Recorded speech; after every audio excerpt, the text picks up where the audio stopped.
Hello, welcome to my channel, Master DAX. So we'll be starting with the date and time functions, the function number one.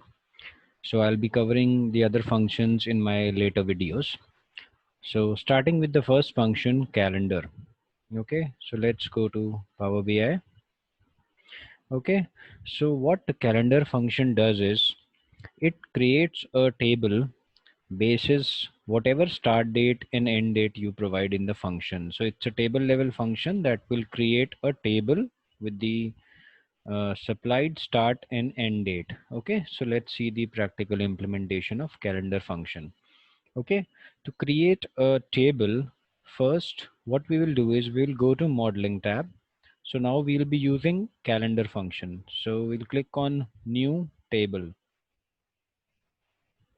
So this command of new table will open this formula bar. Okay, so I'll just give a name to the table, that is date table. So I'll just give a name to this table. So now I will use a function called calendar. Okay, so calendar takes two arguments, start date and end date. For the start date, I will use a function, that's the Excel function date. So Power BI and Excel have a similarity of lot of functions are similar that we use in Excel. Okay, sorry. Yeah, okay. So for the date, I will first supply the year. So year will be 2020 and the month would be, let's say I want to start my calendar from January.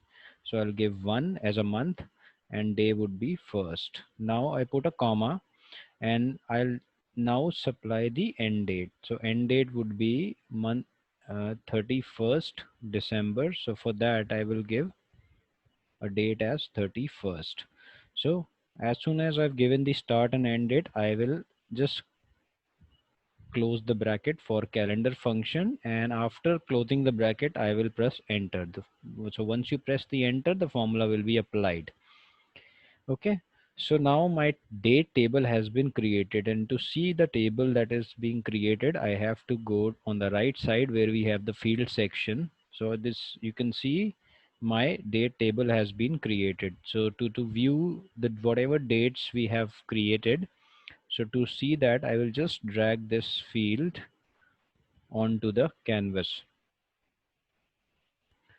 Okay, so I'll just expand it and change it to the table visualization. Okay, so this is the default behavior of Power BI. It will create the hierarchy. So if I want to remove the hierarchy, I will go on the values pane and I will just change the date hierarchy to date. Okay, so now we have all these dates with we have the time as well. So to change the format, I will just click on the field and I will change the format to date only. And I will change the data type as well here to the date. So this is how we use calendar function to, these are all, you can see all the dates have been created from the start date. So we have all the dates for year 2020 in the date table that is created. Okay, so that's how you use the calendar function to create a table. Okay, so thank you so much.